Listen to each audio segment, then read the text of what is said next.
Report après report, la date exacte du dialogue national inclusif et souverain a été finalement fixée, le 20 août 2022.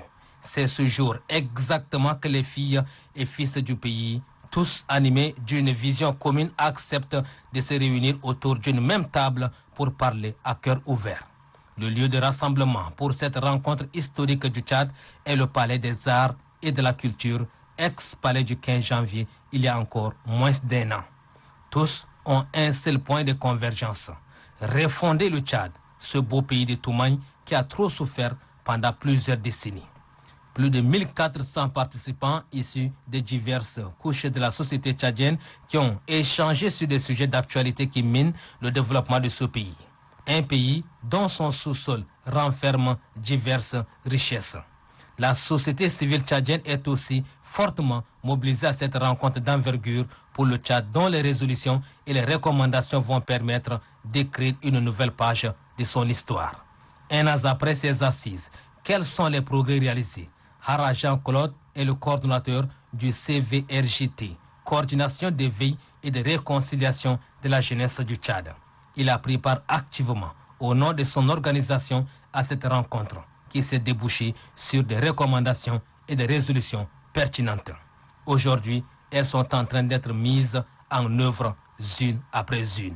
Pour la société civile, nous avons vraiment émis des recommandations pour vraiment l'implication surtout de la jeunesse, parce que actuellement le problème crucial c'est le problème de la jeunesse. Nous avons demandé à ce que la jeunesse puisse être impliquée dans les instances de décision et des choses qui ont été faites.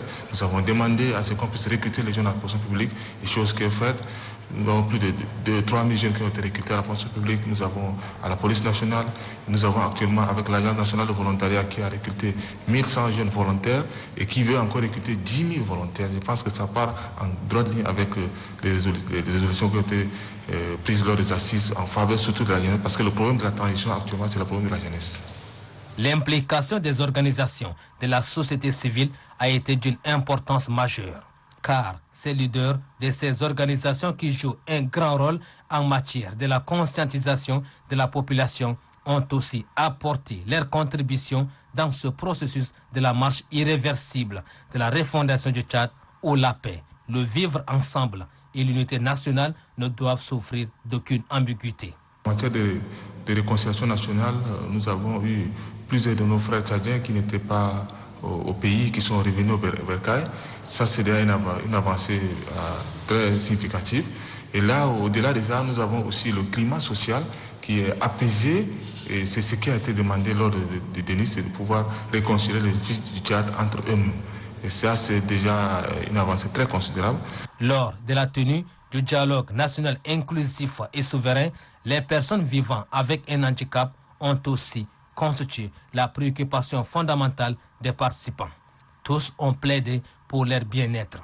Aujourd'hui, c'est chose faite, car cette frange de la population tchadienne croit en elle que le dialogue national inclusif et souverain est un lueur d'espoir.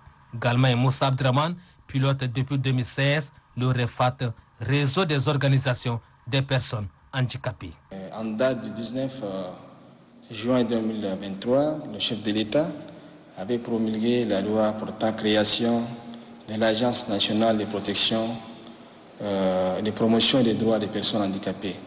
Je crois que là, il y a une volonté politique qui est là. Ensuite, au sortir du dialogue, juste 4 mois après, un centre de formation professionnelle a été inauguré par Madame le ministre du Genre.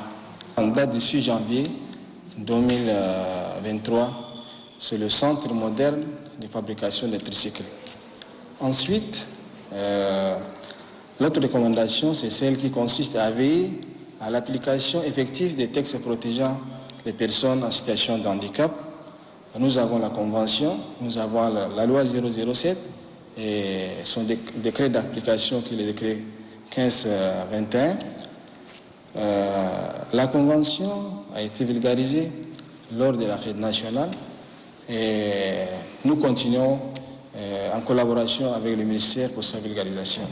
C'est un grand pas qui vient d'être franchi, car de l'avis de ces différents intervenants, les plus hautes autorités du pays décident de laver les linges sales en famille. C'est ainsi que la porte du pays reste ouverte pour faire revenir les compatriotes en exil.